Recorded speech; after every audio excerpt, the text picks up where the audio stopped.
They handed me a yellow microfiber cloth in front of a full showroom. "Since you're already here," my sister said, "you missed a spot." That's when I realized I wasn't family to them. I was furniture. "Hi, I'm Loretta." I was laughed at, erased, and publicly humiliated by the very people who raised me. But what they didn't know was that I didn't come alone. What would you do if your own family used your name, your credit, and your silence just to make themselves look better? Tell me in the comments. Have you ever been made to feel invisible by the people who should have protected you?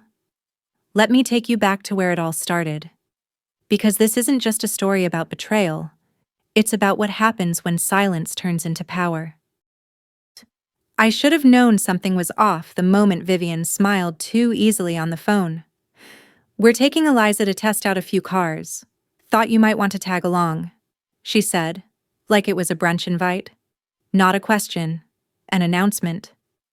I hesitated, then, against all logic, said yes. Because despite everything, there was a sliver of me, still dull, still loyal, that wanted to believe I had a place at that table. That maybe, this time, they'd mean it. The next morning, I stood outside the Beach and Crest dealership in Boston, adjusting the strap on my worn canvas bag while Eliza checked her reflection in the tinted glass. She wore gold heels, red lipstick, and sunglasses worth more than my monthly rent. I wore practicality, a gray cardigan, old jeans, and the vague hope that being present might still matter. We walked inside. Vivian floated in like she owned the air. Charles followed, one hand stuffed in his blazer pocket, the other clutching a brochure like he was already finalizing the deal. Salesmen rushed over like a wave. Handshakes, laughter, offers for espresso.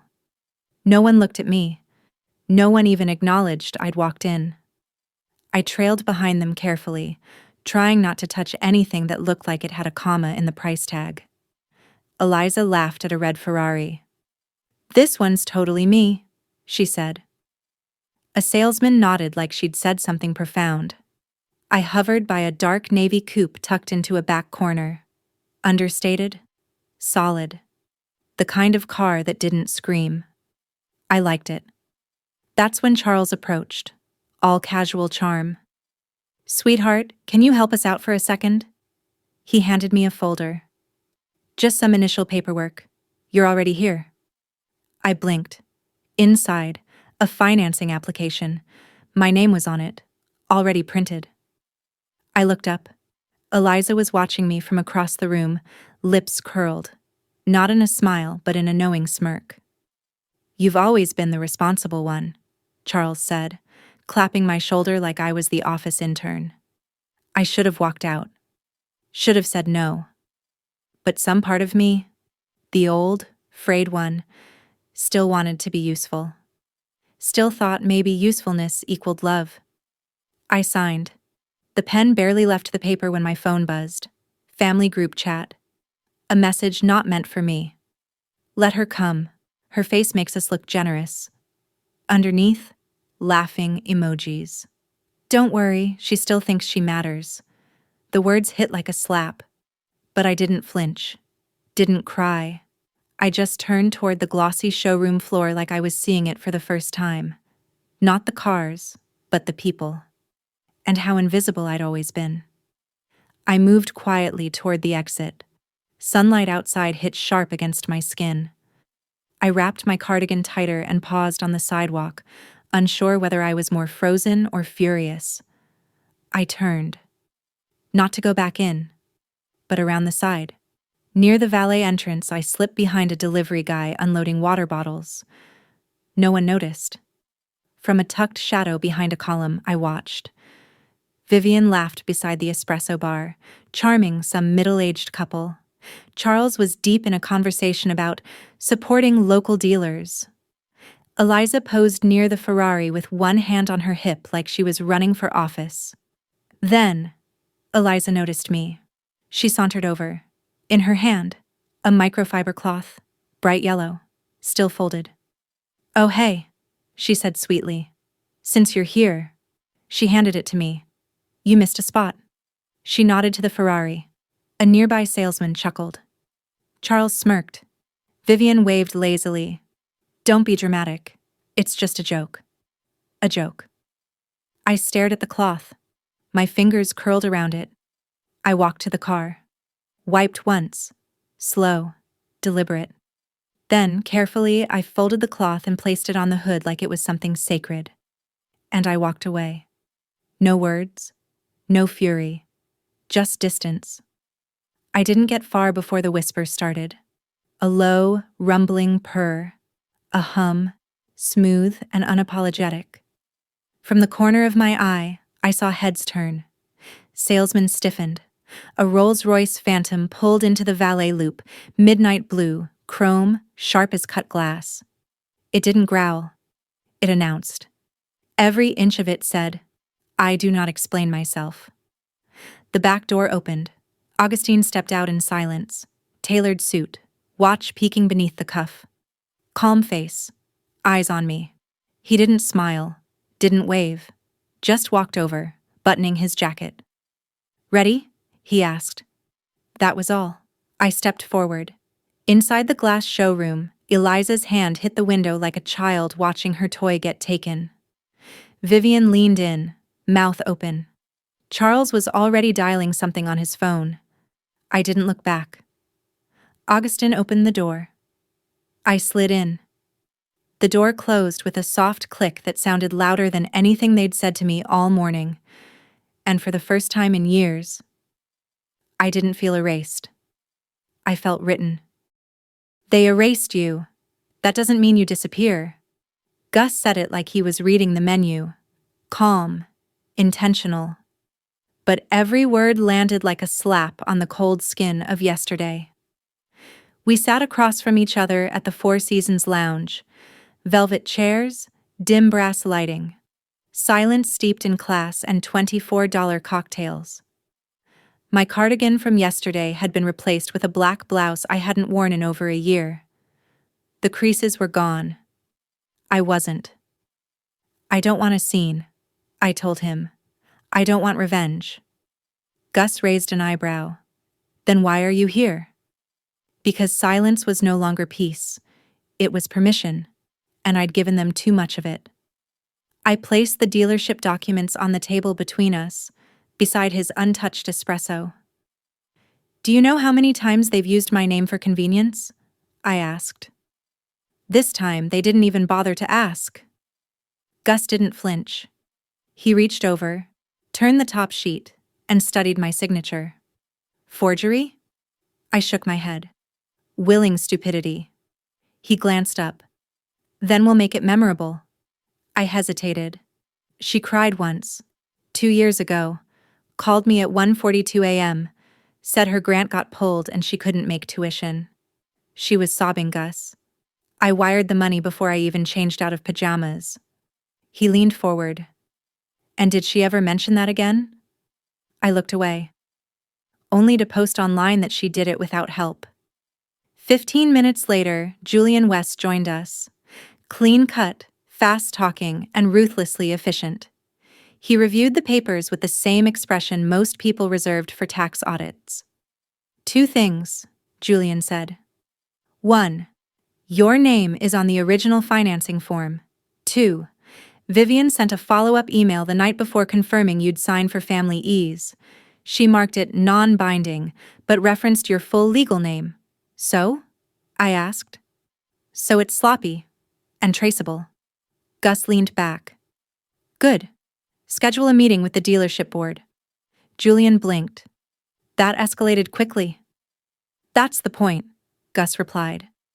As we rode to the Beach and Crest headquarters, Julian turned to me in the back of the car. You sure you're not doing this to get their attention? I didn't answer right away. The city passed in a blur outside the window. I used to want that, I said. Now I want the silence to mean something. By 3 p.m., we were in a side conference room at the Beach and Crest HQ. Jonathan Kim, co-owner, greeted us with a smile so tight it squeaked. I understand there's been some confusion, he said, settling into the chair opposite mine. Not confusion, I replied. Omission. They erased me after using me. I slid the packet across the glass table. Inside, the original contract, the signature trail, screenshots from the group chat where they joked about my face, making them look generous. Julian added a final page, an annotated timeline showing I'd wired over $5,000 to Eliza just last year to avoid a repo embarrassment. Jonathan read in silence. The temperature dropped. "You're not filing a lawsuit?" he asked. "Not unless they keep pushing," I said. "But I do expect acknowledgement, and a conversation about image." Gus added, "Your name is now tied to a family dynamic that doesn't align with our values. That's not a threat. It's a reality." My board sees headlines, not context. Jonathan looked like he'd aged 5 years in 5 minutes. "We'll discuss options." "No," Gus said. "You'll make corrections. We'll consider keeping the order." As we stood to leave, Jonathan moved quickly to open the door. A gesture I didn't miss. That's when Eliza arrived. She stepped off the elevator like it was a stage, red lipstick, perfect curls, clipboard in hand. Probably prepping for another brand meeting. Our eyes met. Her smirk faltered. She saw me standing beside Gus, saw Julian, saw Jonathan. She walked slower after that. Jonathan turned to her. "We'll reschedule. Something's come up." He walked me out personally. "I appreciate your discretion," he murmured. "You'll appreciate the silence more," I said. As we stepped into the lobby, a voice called from the front desk. "Miss Quinn?" I turned. It was the younger showroom associate, Caleb I remembered now, the only one who'd offered me water the day before. He gave a quiet nod. "I saw what they did. You handled it like a boss." Something in my chest tightened, but didn't break. As we stepped outside, Gus handed me his phone. A calendar alert was open. "Stage set," it read. I nodded. "What's next?" Gus asked. "The gala," I said. "Eliza's crowning moment." Gus smiled. "Let's polish the mirrors then." Funny how some people love the spotlight, until the light turns cold. The words looped in my mind as I stepped out of the rideshare and into the glowing arch of the Seaforth Pavilion. The annual Women of Vision Gala was peak Eliza. Lights, hashtags, champagne flutes without fingerprints. Every detail was curated to make her shine. She was the keynote speaker, the rising female leader. I was the footnote. Except tonight I wasn't. I wore a deep navy jumpsuit. Clean, tailored, quiet power. No Gus, no PR team. Just me. The only thing louder than my entrance was how invisible I refused to be. No one greeted me. Perfect. Inside, Eliza worked the room like it owed her interest, posing beside donors, air-kissing old professors. Every laugh is a performance. Vivian hovered behind her, nodding like a proud campaign manager. I stood near the back wall, observing. A couple seated a few rows ahead of me whispered discreetly. "Isn't that Loretta Quinn?" the woman murmured. "I thought she disappeared after funding that startup," her husband replied. I didn't flinch. They remembered. Just not the parts Eliza wanted them to. Eliza's slideshow played on the jumbo screens, glowing testimonials, headshots so retouched she barely resembled herself, a voiceover she'd obviously written. "When you come from nothing, you learn to build everything."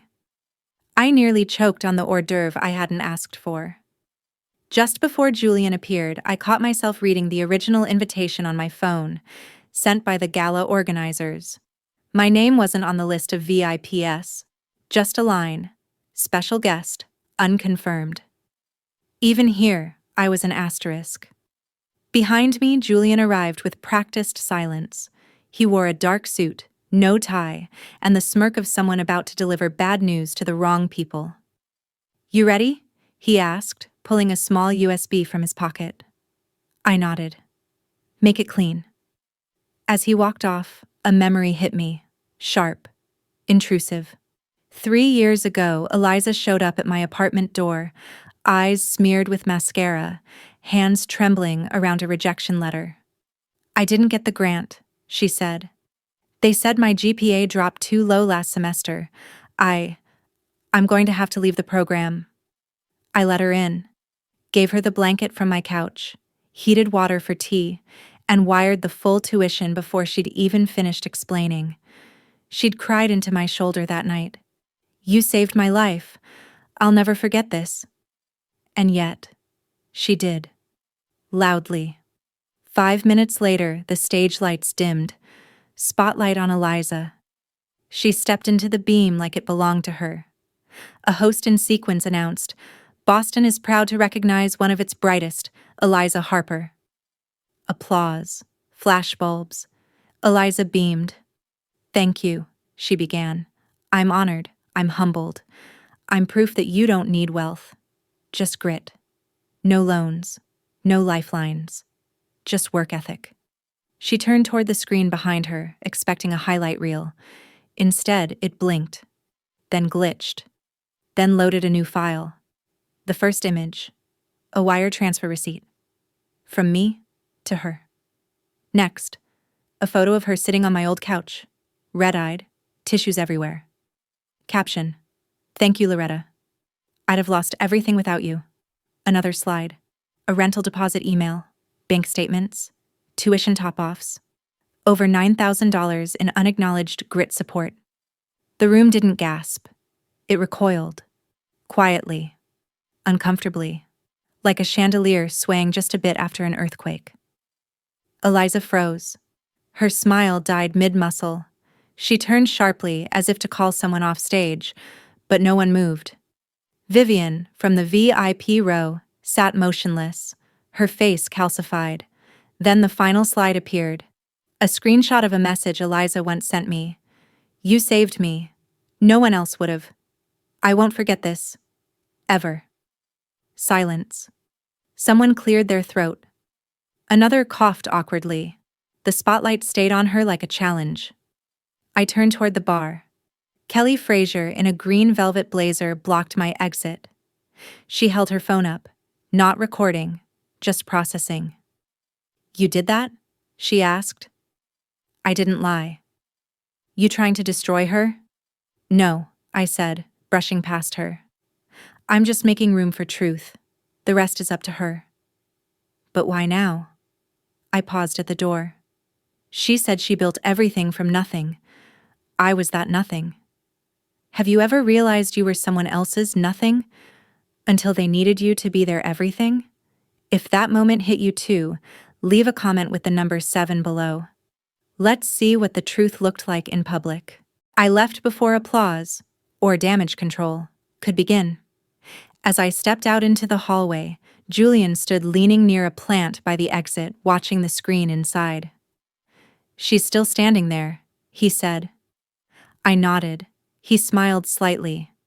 Nothing louder than receipts. At the valet, my phone buzzed.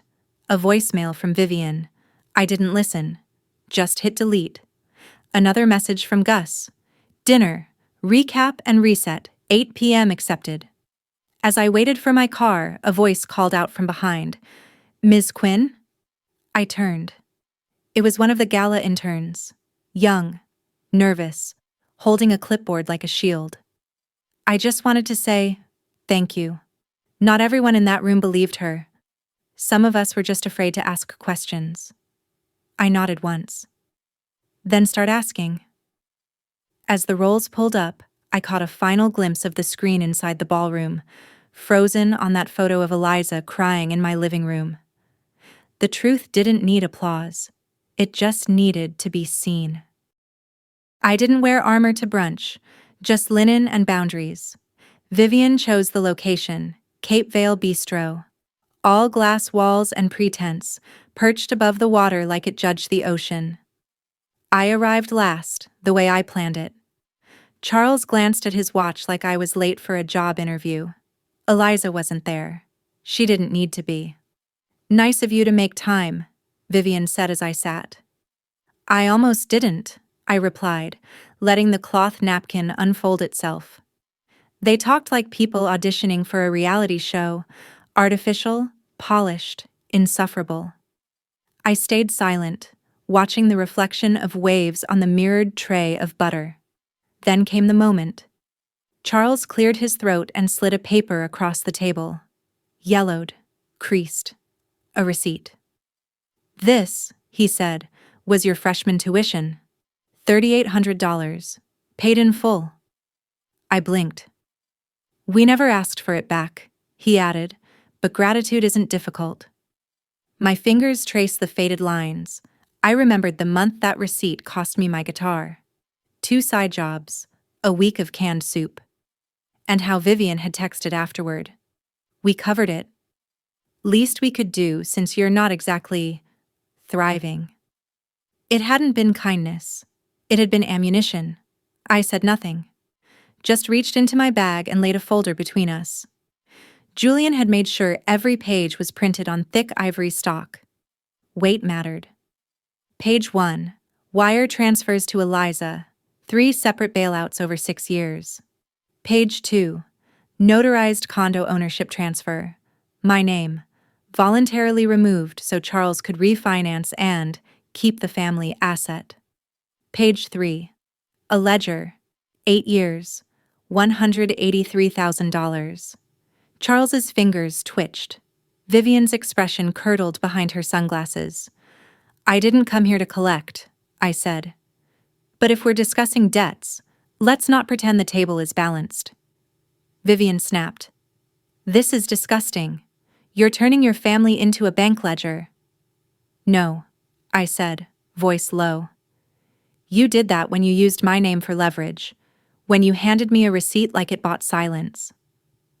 The waiter arrived with Eggs Benedict. He hovered awkwardly, unsure whether to serve during the war. I caught the glance of the server as he placed the plate. He looked at the documents, then at me. And then, just slightly, he nodded. No one touched their food. By the time we left, Charles hadn't said another word. Vivian tossed her napkin onto the plate like she was erasing evidence. That afternoon, Julian met me at a law firm in the financial district. The conference room was all steel and silence. On the table, another folder. This one with the Beach and Crest dealership logo in the corner. Julian adjusted his cuff and opened to the first page. "This proves you co-signed the commercial lease for Eliza's branding studio," he said. "It wouldn't have gone through without your credit." I nodded. He slid another page forward. "And this?" He pointed at a name. Mine, crossed out in blue ink. "This is how they replaced you on the filing. 3 weeks ago. After the funding cleared, I stared at the ink. Cold, deliberate, familiar." "She erased me again," I said. Julian didn't argue. "But she left a paper trail this time." I stood, fixed the sleeve of my blazer. "They think I care about credit," I said. "I don't. I care about the record." Julian smirked. "You know, most people break before they bend the system." "I bent for too long," I said. "Now I'm steel." He exhaled. "And the record's airtight." I paused at the doorway. "Not yet. But it will be." That night, Gus called. "We're ready to pull the Q3 order from the dealership. All $3.2 million of it." "Do it," I said. He was quiet for a second. "You're sure?" "They went farther," I answered. "I'm just catching up." The next morning, I sat by the window in my kitchen. Light spilled over the countertop like proof. My phone pinged. New email. Subject: Partnership status update, Eliza Harper. I opened it. The city's Public Integrity Committee had removed her name from the upcoming women-led development campaign. In its place, mine. Loretta Quinn, preferred community contact. P.S. Your prior silent contributions have not gone unnoticed. I didn't smile. Just took a long, clean breath, the kind that finally reaches the bottom of your lungs after years of shallow pretending. Some fires don't need matches. Just oxygen and silence. That morning, I brewed my coffee slower than usual. There was no rush, no inbox emergency, no voice messages disguised as ambushes. Just the hum of the kettle and the slow warmth crawling up my fingertips. Then the buzz came. My phone lit up. Eliza's latest post. Just a story, but pointed like a blade. Hard work pays off. Some people just can't stand to see you win. No tags, no names, but the comments made it clear. She wasn't subtle, only smug. Ignore the haters, queen. You always take the high road. They'll never be you. She never said my name. She didn't have to. I closed the app and opened the spreadsheet Julian and I had compiled, our little autopsy of the last 10 years. Every dollar, every wire, every erased boundary framed as just one more thing. $212,680. I wasn't going to send it to her. I didn't need her signature to make it real. Later that afternoon, a message from Vivian. Family dinner. Bellamar. 6 p.m. Let's clear the air. No pleasantries, no punctuation. Just a man dressed up as peacekeeping. I could have ignored it. I didn't. Bellamare glowed like always. White linen, old money, and waiters who knew how to disappear. I wore cobalt blue, not to stand out, to stand my ground. Eliza was already there, center seat, glass of Sauvignon in hand, fake laughing with a couple at the next table. Vivian sat beside her, lipstick too red for humility. Charles wore his usual navy suit, crisp but tired. I took the end of the table. Loretta, Vivian said, air kissing the air between us. You look refreshed. Vacation of the soul, I said. Small talk flailed like a dying fish. How's Gus? Is Julian still with that media group? Have you thought about going back to consulting? I answered politely. Minimally. My hands rested on the table. My presence alone felt like a contradiction. Then, halfway through the sea base, my phone buzzed. I glanced down. Email from Gus. Subject: contract withdrawal confirmed. Message: Beach and Crest Q3 acquisition canceled per instruction. Amount: $3.2 million. Formal notice delivered. I set the phone face up on the table, screen still glowing. Eliza's eyes dropped, then widened. What did you just see? Charles asked mid-bite. I didn't speak, just turned the screen toward them. Vivian blinked. You didn't have to go that far. I looked at her calmly. I didn't. I just stopped being quiet. The waiter cleared a bread plate. The clink of porcelain was sharper than any insult. Eliza set her napkin down with a snap. You've always had this need to be right. You couldn't let me have one thing, not even this. My mouth curved, not into a smile, but into steadiness. One thing? I repeated. Do you mean the showroom I helped you walk into? Or the condo you furnished using money wired from my account? Or maybe the branding studio you opened under a lease I signed while you were busy being the face of female leadership? Her jaw clenched. I leaned forward. You want things. I built them. Charles cleared his throat. Let's not rewrite history. No, I said. Let's read it out loud. Have you ever stayed silent for years, only to realize silence was being mistaken for consent? If you've ever had to speak just to reclaim your truth, drop a 9 in the comments. Let's finish what they thought would never be said.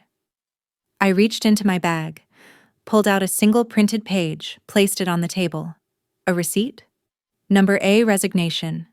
From silence. It was a timeline. 1 page. 10 years. Every major milestone Eliza had used in her pitch decks, matched with dates when I covered for her, paid her shortfalls, fixed the messes she left out of frame. At the bottom, my name, typed, clear, unmistakable. Vivian stared at it like it burned. Eliza didn't touch it. You kept score, she whispered. No, I said. I kept receipts. You kept pretending I didn't. You're bitter, she shot back. This whole thing? Petty. If I were petty, I said, standing, you'd be trending for all the wrong reasons. I'm principled. There's a difference. I placed my napkin gently on the plate. This is the last dinner I attend out of obligation. Vivian stood up slightly. Loretta. I met her eyes. No more footnotes, I said. I'm not built for margins. I left the restaurant without waiting for dessert or backlash. The city air smelled like something had broken open, and not in me. At home, the lights were low. Alexander sat at the piano, fingers drifting over ivory keys without sound. He looked up when I walked in. Done? He asked. I nodded. For now. He reached out and I placed my hand in his. We didn't speak. We didn't need to. Some endings don't burn, they bloom. I woke to birdsong, not buzz, not silence either. Something deeper. The kind of stillness that follows a storm but precedes a harvest. Light poured through the kitchen window, spilling across the countertop like it belonged to me. I made tea instead of coffee. Chamomile, no rush. 3 notifications waited on my phone. I let them sit. I already knew who they were from. One from Eliza, one from my mother, one from Caleb. Only one got read. Caleb. The new interns ask about you. Quiet but sharp. Don't ever doubt your impact. I replied with a single line. Thank you for seeing me. The others? I left unread. Not out of bitterness. Out of balance. I opened the sliding door and stepped barefoot into the garden. The herbs had bloomed wildly, lavender in tufts, rosemary tall, geraniums stubborn and brave.